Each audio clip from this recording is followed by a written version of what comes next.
আজ যাচ্ছি শহর থেকে একটু দূরে মফস্বলে এক বিয়ের অষ্টমঙ্গলা বাড়ির নেমন্তন্নে। সেই মতো আমরা তিনজন রেডি হয়ে বেরিয়ে পড়লাম। শীতের দুপুরবেলা, চারিদিকে রোদ আর প্রাকৃতিক সৌন্দর্য দেখতে দেখতে আমাদের খুবই ভালো লাগছিল। আর এই তো আমরা পৌঁছে গেলাম নেমন্তন্ন বাড়িতে। এই হলো আজকের পর্ব। খুব সুন্দর মানিয়েছে দুজনকে, ভারী চমৎকার লাগছে।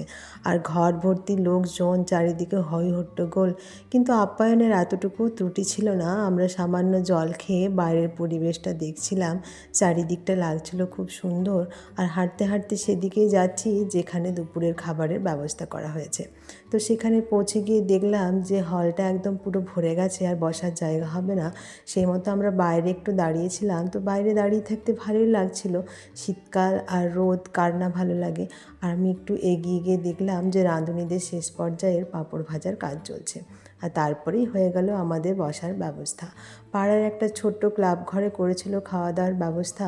ক্লাব ঘরটা হয়তো নতুন তৈরি হচ্ছে, তাই লাইটের ব্যবস্থা করা হয়নি, কিন্তু শীতকাল বলে হয়তো কারোরই কোনো অসুবিধা হবে না। ভালোই লাগছিল। আর খাবার দাবারের ব্যবস্থাও করেছিল খুবই সুন্দর। যথারীতি একে একে সমস্ত খাবার চলে এলো। গরম গরম ভাত, মুগের ডাল, শাক ভাজা, খুবই ভালো লাগছিল খেতে। আর তারপরে ছিল এক নতুন রেসিপি, ফুলকপি চিংড়ি। এটা আমি এর আগে কখনো খাইনি, কিন্তু বানিয়েছিল খুব সুন্দর। তারপরে ছিল চিকেনের স্বাদটাও মন্দ করেনি, ভালোই বানিয়েছিল। তারপরে একে একে চলে এলো চাটনি, পাঁপড়, পায়েস, দু রকমের মিষ্টি। সমস্ত কিছু স্বাদই ছিল খুবই সুন্দর, খুব সুন্দরভাবে বানিয়েছিল। আর তারপরে তো শেষ পাতে থাকেই পান মশলা। তবে আমরা আর বেশি দেরি করিনি। হাজব্যান্ডের একটু কাজ থাকায় তাদের সাথে একবার দেখা করে বাড়ির পথে রওনা দিলাম।